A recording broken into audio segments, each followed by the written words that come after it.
네, 안녕하십니까. 자, 공부를 시작하기 전에요. 먼저 준비 체조부터 먼저 할게요. 자, 준비 체조는 이제 이게 아니고요. 이게 아니고 바로 5분간 책 소개입니다. 자, 오늘 좋은 책은요. 바로 이 책인데요. 제목은 신의 시간술입니다. 자, 일본의 정신과 의사예요. 정신과 의사가 쓴 책인데 되게 시간에 대한 책은 되게 먹거리가 없더라고요. 그저 그렇더라고요. 근데 이 책만큼은 하루를 오전, 오후, 저녁 요 세 타임을 나눠서 어떻게 활용하느냐에 대해서 아주 느낌이 와닿게 썼더라고요. 그래서 아마 공부하는데 이런 책을 읽어보시면 굉장히 도움이 되실 겁니다. 그러면 이제 이 책이 이거는 포인트가 뭐냐? 한마디로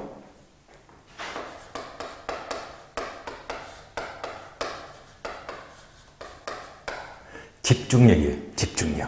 집중해야 됩니다. 자, 제가 알기로 시간의 종류가 두 가지가 있죠. 시간의 종류가 두 가지가 있다. 자, 크로노스 시간이 있고요. 카이로스 시간이 있어요. 먼저 크로노스 시간은 쉬운 말로 물리적 시간이죠. 하루 24시간 누구나 똑같이 시간을 쓰고 있잖아요. 똑같은 시간 하루 24시간 바로 크로노스 시간 물리적 시간입니다. 다음에 카이로스 시간은 아주 쉽게 말하면요. 특별한 시간입니다.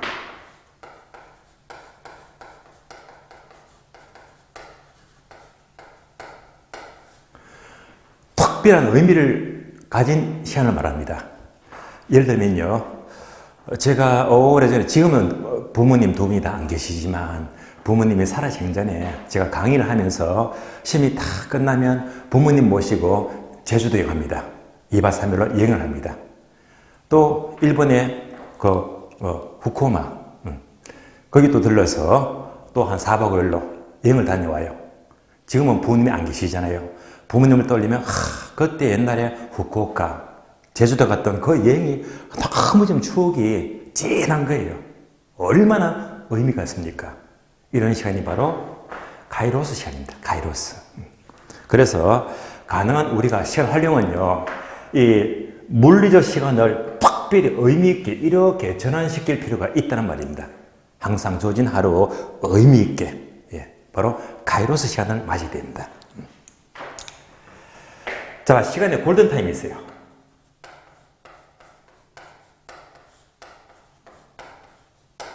자, 골든타임 아시죠? 그러면 하루에 골든타임이 뭐냐? 바로 아침 3시간입니다.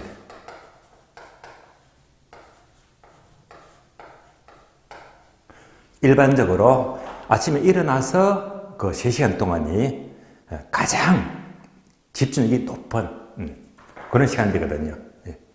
그래서 아침 30분의 의미는 저녁 2시간간 맞먹는다. 그만큼 아침 시간은요, 소중하면서도 집중이 가장 높은 시간대라고 봐야 되겠습니다. 아침에 있는 게 아니죠. 이 책에서 강조하는 골든타임, 제2의 골든타임이 있습니다. 2의 골든타임. 이게 뭐냐? 제2의 골든타임은 자기 전,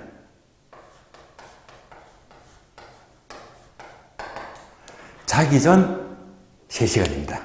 그러니까 아침에 3시간, 자기 전 3시간, 이 시간들이 굉장히 의미가 있는 거예요. 다시 말하면 집중력을 발휘해야 됩니다. 제가 곰곰이 생각해 보니까 제 경우는 여기서 문제가 있어요. 자기 전. 자기 전에 제가 습관적으로 틱톡을 봐요. 유튜브도 보고요. 그 시간이 1시간이 넘더라고요. 그래서 제가 반성을 참 많이 했습니다. 좀 자기 전에 시간을 좀 더 제대로 활용하자. 마지막으로요. 자, 오락의 종류가 있어요. 오락. 자, 오락의 종류가요. 일종의 휴식인데, 그럼 이제 수동적 오락이 있어요.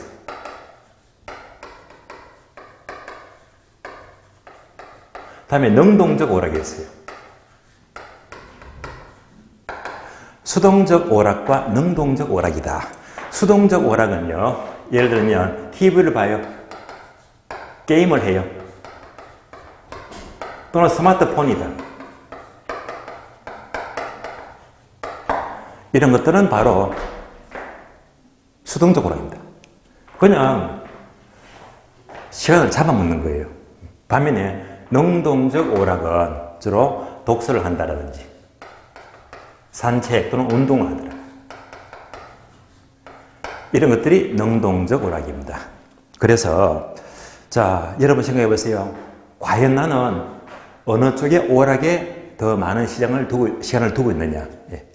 그래서 이 차이가 큽니다. 하루는 별게 아니지만은요, 10년이 지나가요, 10년. 자, 했을 때, 10년 흘렀을 적에 그 결과는요, 엄청납니다. 네. 그래서 지금이라도 수동적으로 하게 많은 시간을 할애하고 있다면 이것은 잘못된 거예요. 특히 스마트폰이 있죠. 유튜브를 보거나 틱톡을 보거나 의미 없이 시간만 죽인다. 네. 이 스마트폰을 보는 것이 가장 나쁜 휴식이에요. 가장 나쁘대요. 휴식은요, 뇌를 쉬게 해야 됩니다. 눈도 쉬게 해야 됩니다. 그런데 휴식 시간에 스마트폰 보면서 눈도 피곤하고 뇌도 피곤하게 되면 가장 최악의 휴식이래요. 여러분들 휴식 시간만큼은요, 충분히 눈을 편해주고 뇌를 편해주고 가능한 스마트폰만큼은 거리를 두는 게 좋겠다라고 제가 느꼈습니다. 그래서 이제 여러분들이 자, 이 신의 시간술 이런 책 사실 보기가 쉽지가 않잖아요. 그래서 제가 어제 1월 30일 날 별도로 제 카페에 북 도서 추천들을 올리면서 요것만큼은 개인 메일입니다.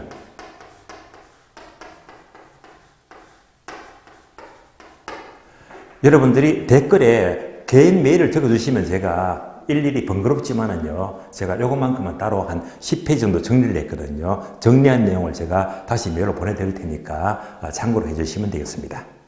자, 한번 책을 볼까요?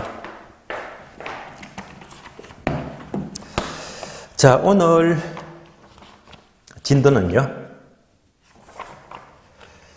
자, 교재 89페이지요. 89페이지. 자, 2장 보시면 부동산 시장입니다. 부동산 시장.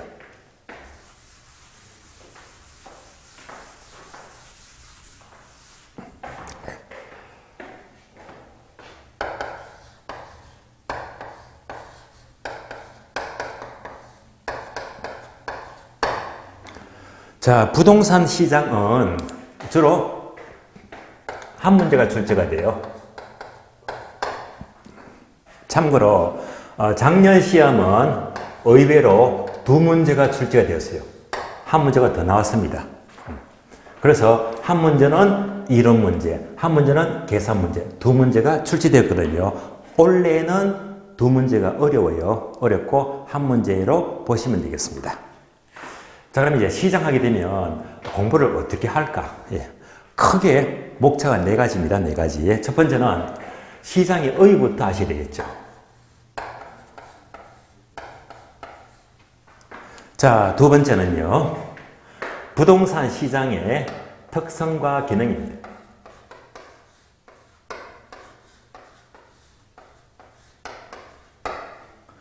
자, 세 번째가 효율적 시장이죠.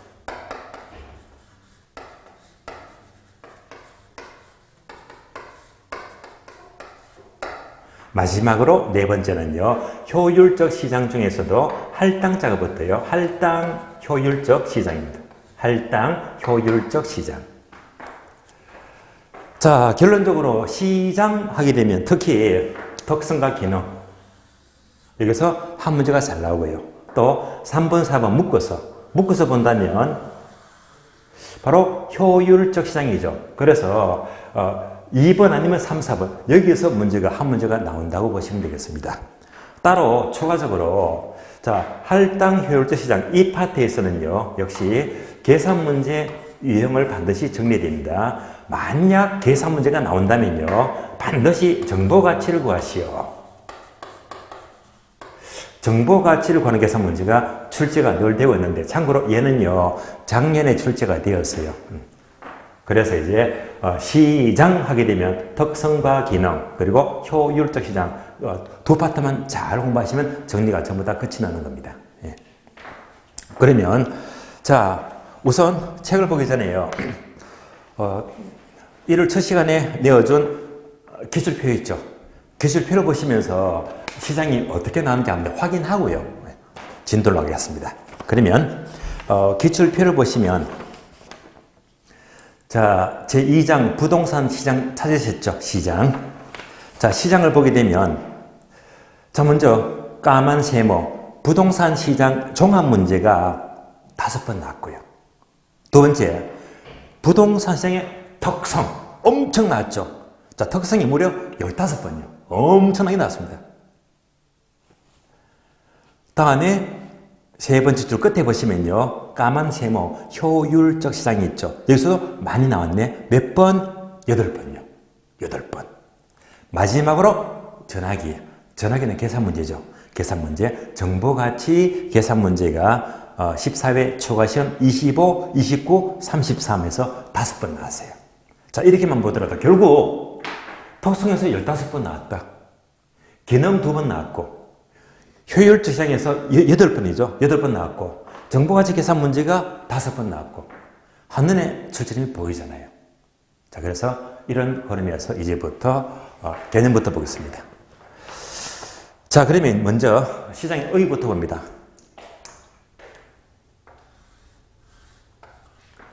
자 시장의 의의는 시험에 안 나와요. 왜? 시장 여러분이 잘 아시잖아요. 매일같이 시장 가시니까요. 그럼 시장이 뭡니까?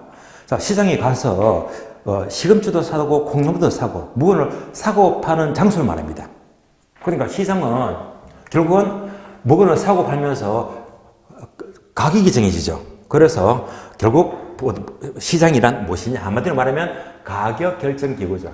가격이 결정되는 장소로 가리킵니다. 가격 결정 기구라고 불러요.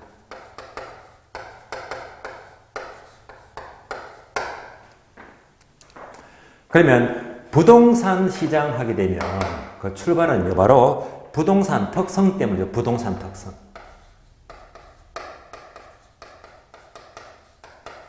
자, 특성 기억나시죠? 부부 연계, 부동성, 부정성, 영속성, 개별성. 이 부부 연계 이런 특성 때문에 시장이 달라지는 거예요. 그래서 여러분들이 강의 노트를 보시면 이렇게 메모되어 있죠. 첫 번째가 추상적 시장입니다.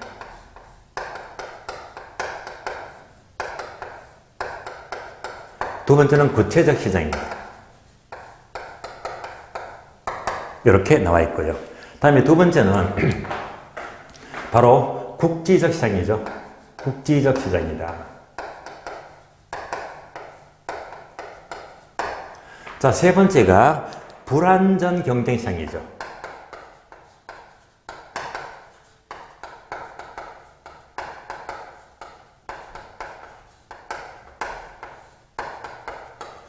그러면 불완전 시장은 항상 완전 경쟁 시장과 비교합니다.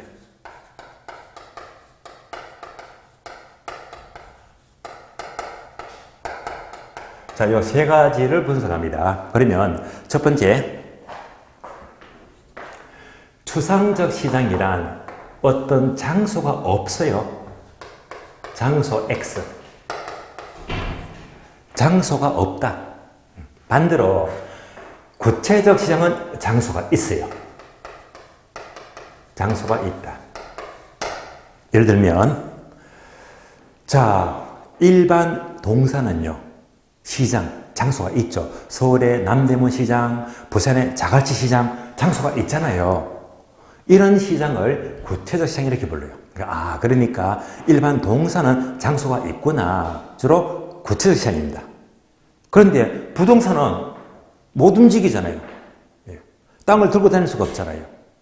장소가 존재하기 어려워요. 왜? 부동산은 땅을 사고 파는 게 아니라 권리를 사고 판다. 소유권에는 권리를 사고 팔기 때문에 일정한 장소가 존재하기가 어려워요. 그러니까 부동산은 일반적으로 추상적 시장이 일반적입니다.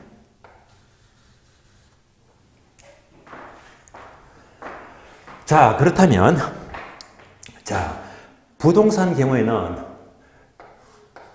자본시장 일정으로 본다면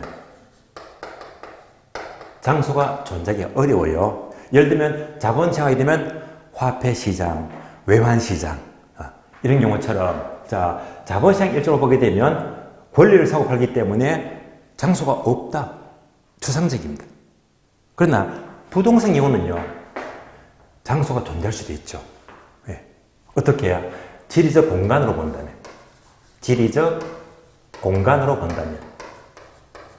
예를 들면 강남역 지하에 강남역세권 지하 상가가 크잖아요. 자, 저희 학원이 있는 인천 주안역이죠. 주안역에 지하 상가가 얼마나 큽니까? 공간이 있잖아요. 이런 경우로 본다면 강남 역세권 또는 주안 역세권에서 얼마든지 공간이 될 수 있다. 이럴 때는 구체적 시장이 될 수도 있다는 말입니다. 결론 나왔죠. 부동산 시장은 추상적이 일반적인데 그러나 구체적이 될 수도 있다는 점입니다. 다음에 두 번째, 부동산 시장은 국지적 시장이다. 자, 이번은 더 쉬운 말로 지역적 시장이죠. 국지적이다, 지역적이다. 그리고 이 국지적 시장과 똑같은 말이 바로 부분시장이죠. 이걸 부분시장입니다. 자, 그러면 부분시장 기억납니까? 부분시장이 뭘 말하지?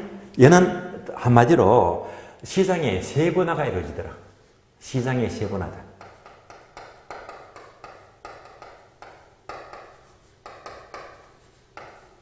예를 들면 똑같은 평수의 아파트라고 하더라도 25평인데 지방하고 서울은 가격이 다르다고 했잖아요. 똑같은 아파트인데 내가 바로 부분시장입니다. 즉 지역적으로 가격이 달라지고 있잖아요. 따라서 부동산은 지역적으로 가격 체계가 달라지더라. 이러한 부분시장 또는 국지적 시장이 되는 거예요. 다음에 세 번째, 부동산 시장은 불완전 시장이다. 그러면 불완전 시장을 알기 위해서는 가장 기준이 있는 시장이 바로 완전 경쟁 시장인데요. 자, 완전 경쟁 시장은 쉽게 말하면 가장 이상적인 시장이다. 가장 기준적 시장입니다. 현실적으로 이런 시장은 존재하기 어려워요. 왜 어려운가 하면요. 완전 경쟁 시장은 지금부터 책을 보시면 돼요. 자, 책을 보시면 89페이지 맨 밑에 보니까 괄호 2번에 있죠. 완전 시장의 성립 조건. 한 장 넘어가요. 다음 페이지 보게 되면 조건이 1번, 2번, 3번, 4번 4개 나오잖아요. 이걸 전부 다 갖춰야 되거든요. 그래서 동함 1번.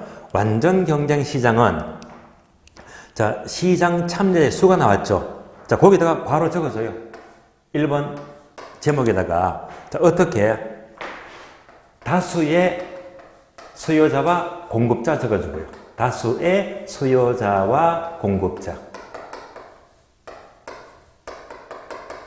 자, 완전 시장이 되기 위해서는 시장 참여자의 수가 무수히 많은 수요자와 공급자가 존재해야 됩니다.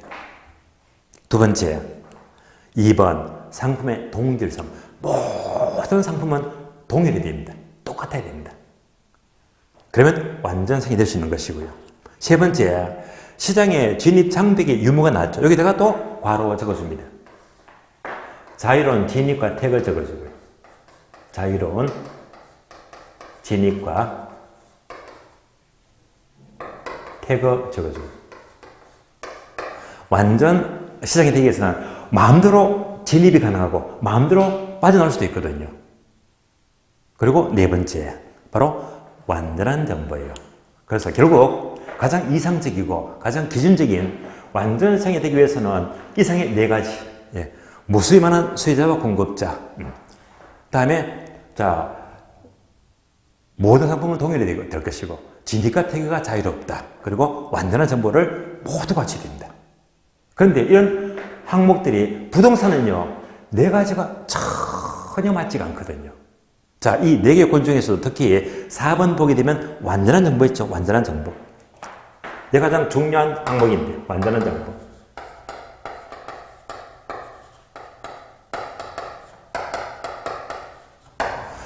자, 완전한 정보가 무엇이냐? 예를 들면 얘는요,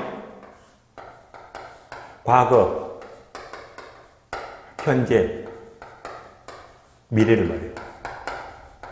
1년 전, 현재, 10년 후, 과거, 현재, 미래. 이 모든 시점에서 누구나가 전부 다 똑같이 알고 있대요. 얘가 완전한 정보입니다. 예를 들어 볼까요? 자, 크리스마스, 성탄절이죠. 날짜 아시죠? 언제입니까? 12월 25일이잖아요. 얘가 완전한 정보입니다. 남녀노소 불문하고 크리스마스 하게 되면 10년 전에도 똑같은 날짜예요. 지금도 마찬가지고 앞으로 100년 뒤라도 이 날짜는 변하지가 않잖아요. 누구나 다 알고 있잖아요. 이런 조건이 바로 완전성의 조건입니다. 그러면 결국 완전한 정보라면 누구나 다 알기 때문에 다 알고 있다면 이것을 얻기 위해서 정보활동이 필요가 없잖아요. 그래서 이런 경우에는 정보활동이 필요가 없다. 정보활동이 전혀 필요가 없는 시장입니다. 얘가 바로 완전 경쟁 시장입니다. 그러면 부동산 시장은 정보가 완전할 수가 없잖아요. 정보가 불투명하잖아요. 그래서 부동산 시장은 정보가 바로 불완전한 정보입니다. 정보가 불완전하다, 불투명해요. 그래서 특히 부동산 경우는 정보 활동이 필요합니다. 정보 활동이 필요하다. 그래서 결국 부동산은 완전 경쟁성의 조건에서 모두가 맞지 않기 때문에 결론적으로 아주 강한 형태의 불완전 경쟁 시장이 되는 겁니다. 그래서 부동산 시장하게 되면 적어도 이런 단어 3개점은 떠올리자. 부동산은 일반적으로 장소가 존재하지 않는 추상적 시장이 되고요. 다음에는 지역적이다 부분 시장, 즉 국지적 시장이 되고, 부동산 시장은 대표적인 불완전 시장입니다. 여기서부터 출발하는 겁니다. 자, 그러면 이제 목차 2번 넘어가죠. 부동산 시장의 특성과 기능. 중요합니다. 중요해요. 자, 교재 보시면 90페이지죠. 90페이지 보시면 네모 2번 부동산 시장 본론입니다. 고려 1번이 있죠. 자, 고려 1번 부동산 시장의 개념. 1번은 앞에다가 X하고 보지 마세요. 시험 관계없습니다. 해서 버리시고 바로 2번 넘어가죠. 부동산 시장의 특성입니다. 목차가 되게 많죠. 1번부터 다음 페이지 보게 되면 9번까지요. 굉장히 종류가 많습니다. 그러면 이제 이 많은 특성의 종류들이 무엇 때문에 바로 요거죠. 부동산 특성, 부부 연계. 특성 때문에 이렇게 특징들이 계속 세분되고 있습니다. 그래서 항상 부동산 시장의 특성은요, 부동산 특성과 연결해서 공부를 하셔야 됩니다. 그러면 교재를 통해서 하나씩 볼게요. 먼저 1번 시장의 국지성. 나왔죠. 국지적 시장 나왔습니다. 그래서 1번 제목에다가 적어줄래요? 이렇게 부동성 적어주고, 땅은 못 움직이니까 부동산 때문에 지역적이 되고, 나아가서는 지역적, 국지적 시장이 되는 거예요. 따라서 시장의 국지성은 무엇 때문에? 부동산 특성 때문에 지역적인 시장이 되는 겁니다. 2번 보게 되면요, 수급 조절의 곤란성이죠. 즉 수요 공급 조절의 곤란성입니다. 얘는요, 화살표 적어줍니다. 부정성 때문이죠.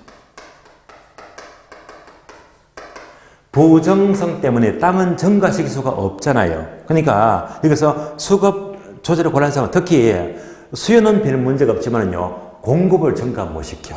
다시 말하면 공급 조절의 곤란성입니다. 공급 조절이 어려워요. 따라서 공급 조절이 어렵기 때문에 세 번째 줄 보시면 색칠 문장이 있죠. 미절입니다. 따라서 미절하세요. 단기적으로 가격의 왜곡이 발생할 가능성이 높다. 미절하시고요. 공급을 못 늘리니까 단기에 땅이 부족해요. 공급을 늘릴 수가 없잖아요. 그러니까 단기에는 공급을 못 늘리기 때문에 가격 왜곡이 생길 수가 있다는 말입니다. 그러면 이 문장 잘 보시면서 우리가 시험을 보게 되면 단어를 싹 바꿔서 묻죠. 언제 단기에 공급을 못 늘리기 때문에 가격의 왜곡이 생긴다. 이 단기를요, 싹 바꿔서 장기라고 묻게 되면 틀린 문장입니다. 장기가 아니고 단기의 가격 왜곡이 생긴대요. 장기 하면 틀린 말입니다. 자, 3번요. 시장의 비조직성. 자, 비조직성. 첫자, 비동그라미. 다음 페이지 2번요. 상품의 비표준화성. 첫자, 비동그라미. 3번, 거래의 비공개성. 첫자, 비동그라미. 비가 나왔죠. 그래서 비조직성, 비표준화, 비공개성, 3B가 나왔네요. 그래서 3번, 4번, 5번 3개 묶어주고요. 이렇게 자, 비조직성, 비표준화성, 비공개성 이렇게 BBB가 나왔다. 특성인데요. 이렇게 비조직화, 비표준화, 비공개다. 얘는 뭐 때문에? 개별성입니다. 개별성 특성 때문에 유통체계가 조직화가 어렵고요. 다음에 자, 상품이 표준화가 어렵죠. 전부 다 모양이 다르기 때문에 표준화도 어렵게 되고, 또 모든 거래가 개별적으로 거래되기 때문에 정보를 공개하기도 꺼려합니다. 그래서 개별성 특성 때문에 비조직화, 비표준화, 그리고 비공개성 이런 특성을 갖게 됩니다. 바로 BBB 하게 되면 바로 개별성과 연결하시면 되겠습니다. 개별성. 자, 이어서 6번이죠. 매매 기간의 장기성이죠. 자, 부동산이 특히 매매 기간 장기성하게 되면 그 이유가 무엇 때문에 이유는요. 단어 2개를 적어볼까요? 고가성 적어주고요.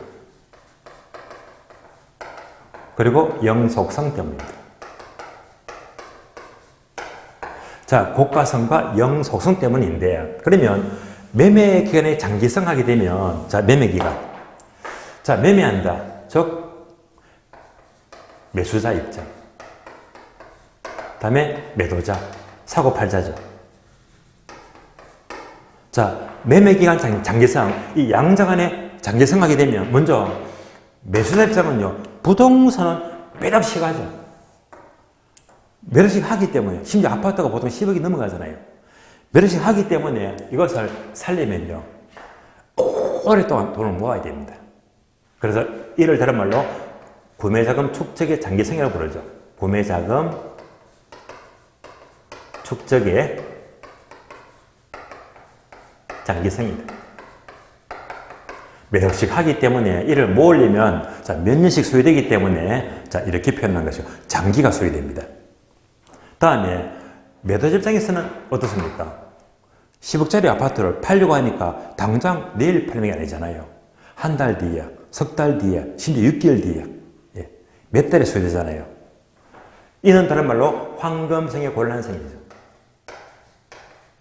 황금성의 곤란성입니다. 다시 말하면 매도식 하기 때문에 현금화 시키는데 아주 오랜 시간이 소요가 됩니다. 그래서 사는 것도 파는 것도 모두가 장기가 소요된다. 장기가 소요되면 시간 개념 영속성 때문이기도 합니다. 다음에 7번 부동산은 무수히 많은 다수가 아니고 소수의 매도자와 매수자가 존재합니다. 다음에 8번은요. 자, 괄호를 밑줄입니다. 자금의 유용성 밑줄. 자금의 유용성. 자, 부동산은요. 자금의 유용성과 밀접한 관계를 가진다. 얘가 뭐냐? 자금의 유용성이 되면 주로 부동산 금융, 즉 용자, 대출을 말해요. 대출. 그러니까 자금의 유용성이 되면 이것도 뭐 때문에? 바로 고가성이죠. 매덕식 하기 때문에 일부는 내 돈, 일부는 은행 용자를 받잖아요. 그럼 여러분들 용자 받을 때 뭘 따집니까? LTV, DTI 이런 용어들이 있잖아요. 이런 것들을 완화시켜주게 되면 대출을 많이 해주게 되면 시장이 좋아지는 거고 대출을 규제해요. LTV나 DTI를 규제하게 되면 시장은 위축이 됩니다. 이런 식으로 이 자금의 유용성, 금융 규제의 정도에 따라서 시장은 확장 좋아지고 나빠지기도 합니다. 영향을 크게 많이 받습니다. 다음에 9번 보게 되면 자 법적 제한이 크죠. 부동산 시장은 법적 제한이 크다. 자, 이것은 어떤 근거 때문에? 바로 부정성입니다.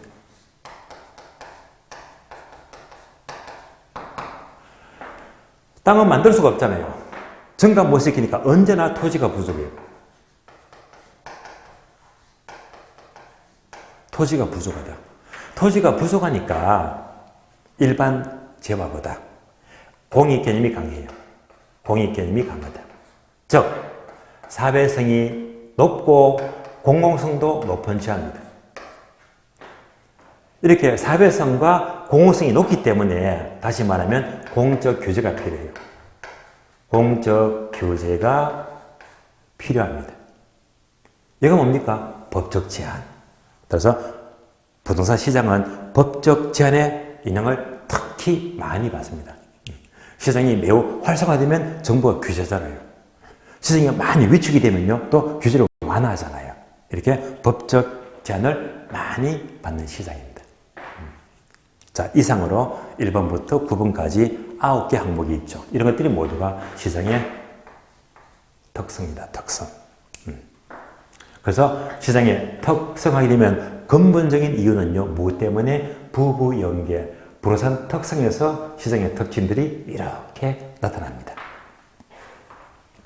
그래서 시장의 특성하게 되면 그다지 어려운 용어들은 없습니다. 여기까지 시장의 특성을 보았고요. 다음에 그걸 3번 보겠습니다. 부동산 시장의 기능. 자, 기능은요, 우리 시험은 딸랑 2번밖에 출제가 안 되기 때문에 약합니다. 예.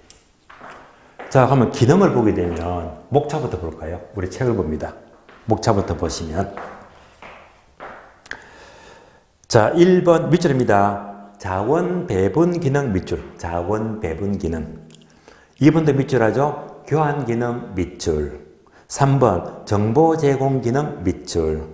4번 가격 창조 기능 밑줄. 5번 양과 질의 조정 기능 밑줄. 여기까지. 6번은 X 버리시고요. 5가지가 나왔습니다. 자, 볼까요? 자, 방금 밑줄 5개 그었잖아요. 그럼 여러분들이 강의 노트보다도 5개가 저는 나열되어 있습니다. 자, 기능하게 되면. 자, 첫 번째가 자원 배분 기능입니다.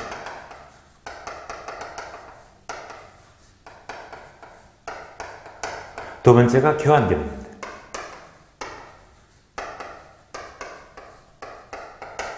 세 번째가 가격 창조 기능입니다.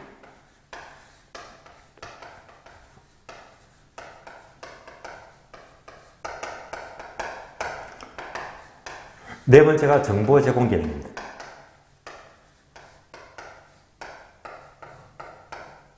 마지막으로 양과 질의 조정 기능입니다.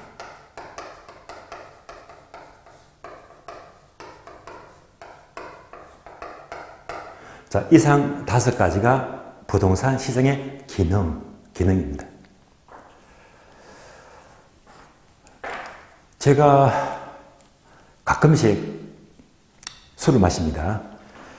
물론 어제도 회식을 했지만은요, 때로는 제가 집에 있으면요, 갑자기 혼자 있는데 술 생각이 나서 혼자 혼술할 때가 있습니다. 혼술할 때.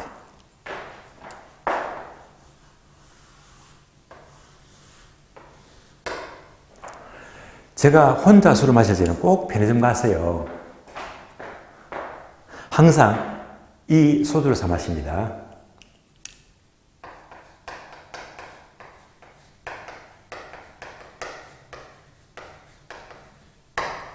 처음처럼요. 저는 늘 혼자 술 마시면 항상 다른 어떤 술보다도 처음처럼을 늘 사 마십니다. 왜 그럴까요? 이름이 너무 이뻐요. 처음처럼. 혼자 마실 때는요. 그러니까 항상 이 처음처럼 이름만 보더라도 항상 초심이 떠올라요. 초심. 처음처럼. 그러니까 이제 혼자 혼술을 하게 되면 처음처럼 생각하시면서 옛날 추억들이 많이 떠올라요. 처음처럼. 우리가 어렸을 적에 처음처럼 첫 눈이 왔을 때 잊을 수가 없잖아요. 예. 학교에 입학하죠. 입학해서 첫 소풍을 갈 때, 그 설레임, 말로 표현할 수가 없잖아요. 또 첫 졸업이다. 항상 이 처음처럼. 점점 크다 보면요, 이제 사춘기가 지나면요, 물론 누구나 인생을 살다 보면 첫사랑을 하죠. 첫사랑 얼마나 아름다워요. 여러분들 첫사랑 기억나시죠? 저도 저만의 첫사랑이 있었습니다. 이런 얘기 해서는 안 되는데 첫사랑 하게 되면요. 자, 제가 그 아가씨를 너무 좋아했어요. 첫사랑이니까요. 그래서 너무 좋아서 같이 커피도 마시고 같이 영화도 보고 술도 마시고 조금씩 이제 더 좋아지는 거예요. 어느 주말인가 이제 주말에 같이 이제 늦은 시간에 둘이서 영화를 같이 봐요. 영화 다 끝나고 나니까 밤 11시가 넘더라고요. 11시가. 이상하게 그날만큼은요. 11시가 넘었는데 서로 집에 보내주기가 싫은 게 있잖아요. 꼭 둘이 딱 붙어 있고 싶어요. 제 마음이. 그래서 제가 상상합니다. 오늘만큼은 꼭 같이 있었으면 좋겠어. 나랑 같이 잤으면 좋겠어. 마침 이 첫사랑의 아가씨 성이 정씨였거든요. 그래서 제가 속으로 생각합니다. 정량, 오늘 제발 나랑 자고 가. 정량, 자고 가. 자고 가, 정량. 자고 가, 정량. 암기 끝. 자고 가, 정량. 암기 되었죠. 자고 가, 정량. 제 첫사랑입니다. 따라서 세상에 기능하게 되면 이제 바로 정리해서 겁니다. 자고가 정량, 암기 끝. 그렇습니다. 자, 확인해 볼까요? 자고가 정량. 자, 자원 배분 기능. 고, 교환 기능. 가, 가격 창조 기능. 정, 정보 제공 기능.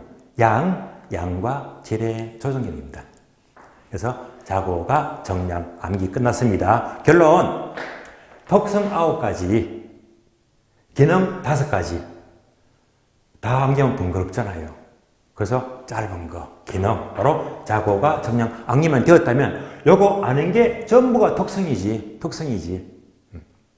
그럼 이제 기능을 묻게 되면 쉽게 문제 풀 수 있겠죠.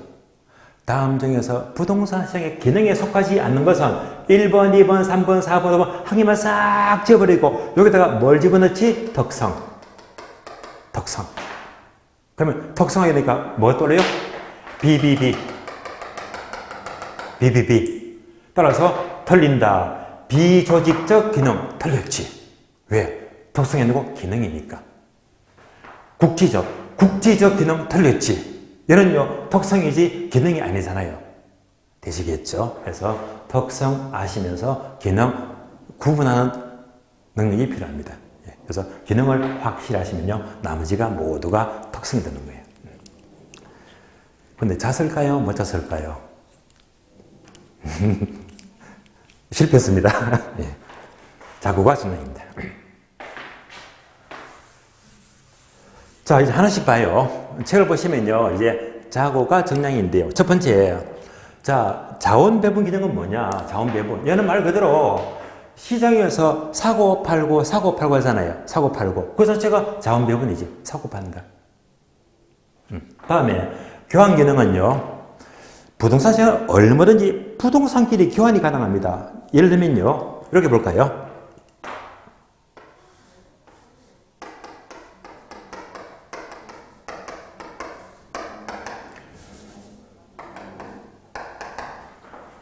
자, 시장성이 높은 물건은요, 굳이 교환이 필요가 없어요. 시장성이 높다. 어떤 게 있습니까? 위치 좋은 아파트, 위치 좋은 점포. 얘는요, 시장성이 높기 때문에 굳이 교환할 필요가 없어요. 바로 팔려버리니까. 이런 것들은 교환이 아니고 매매죠, 매매. 바로 매매돼 버립니다. 그러나 시장성이 없다, 작아요.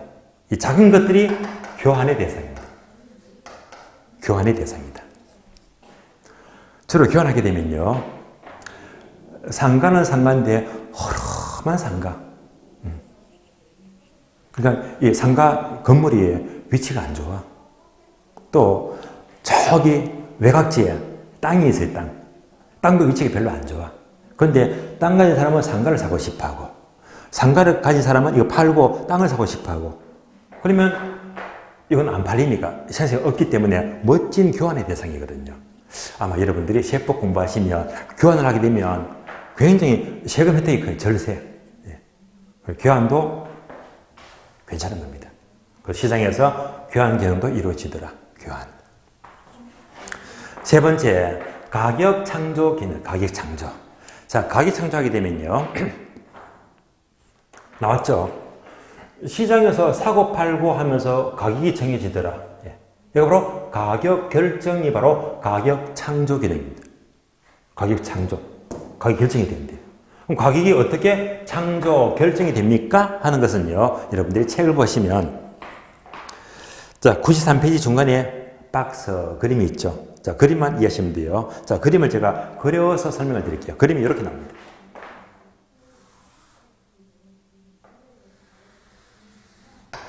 자, 세로축은 가격입니다. 가로축은 시간이고요.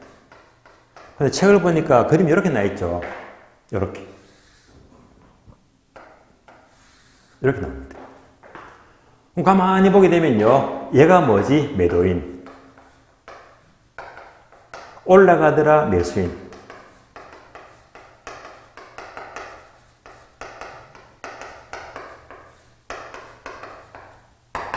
즉, 매수인의 제한 가격과 매도인의 제한 가격입니다.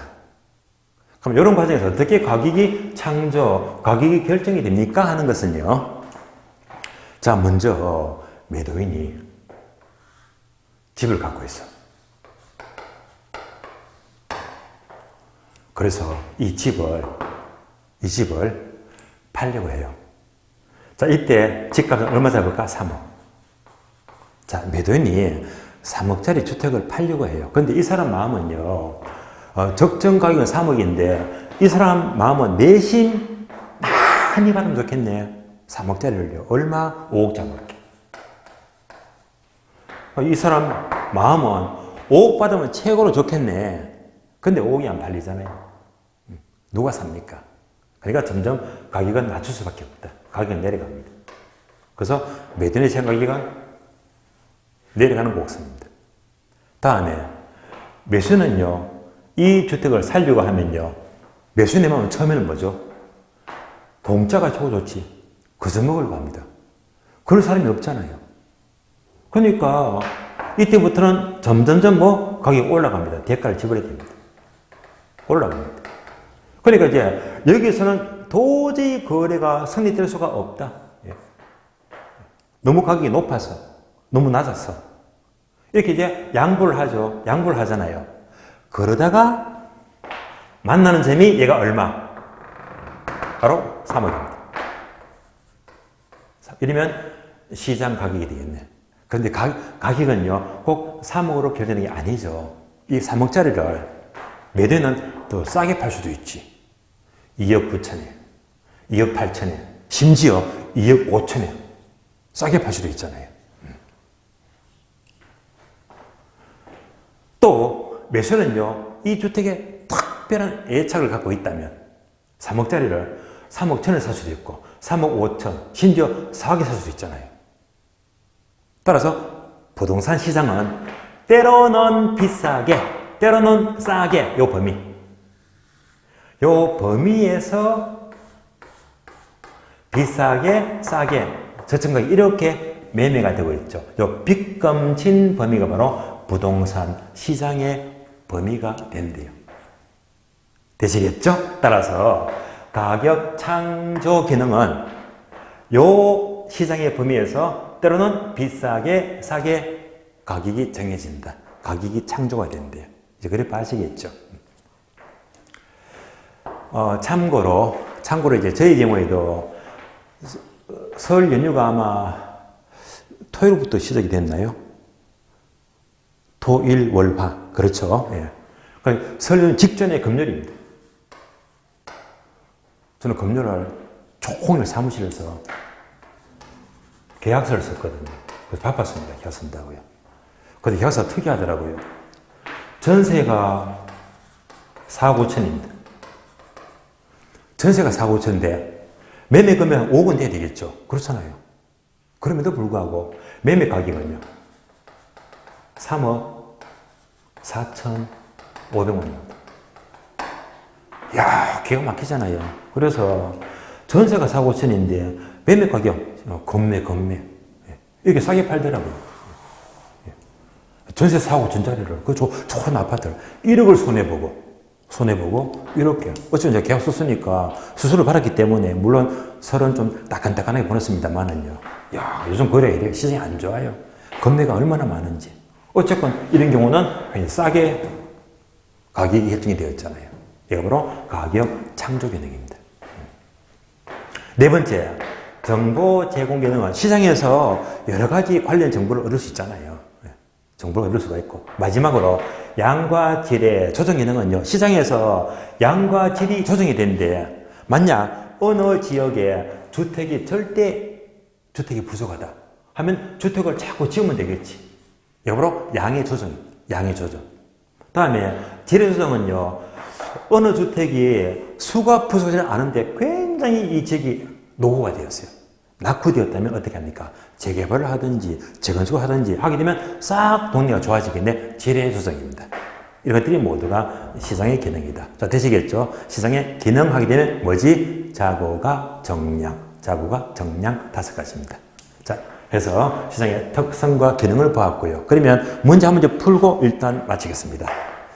자, 여러분들 지문. 자, 프린터.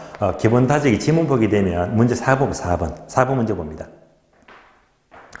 자, 4번 문제 보시면 부동산 시장의 기능으로는 하는 순간 뭐지? 자고가 정량. 자, 자원 배분 기능. 고, 교환 기능. 가, 수급 창조. 틀렸죠? 수급 창조가 아니고 가격 창조. 가격 창조 기능입니다. 틀렸죠? 그 다음에 정보 제공, 양과 질의 조정 기능이다 해서 수급 창조가 틀렸고 공급은 조절이 어렵기 때문에 수요공급 조절이 곤란하잖아요. 그래서 수급 창조가 틀렸고 가격 창조 기능입니다. X 지문이죠. 여기까지 확인했고요.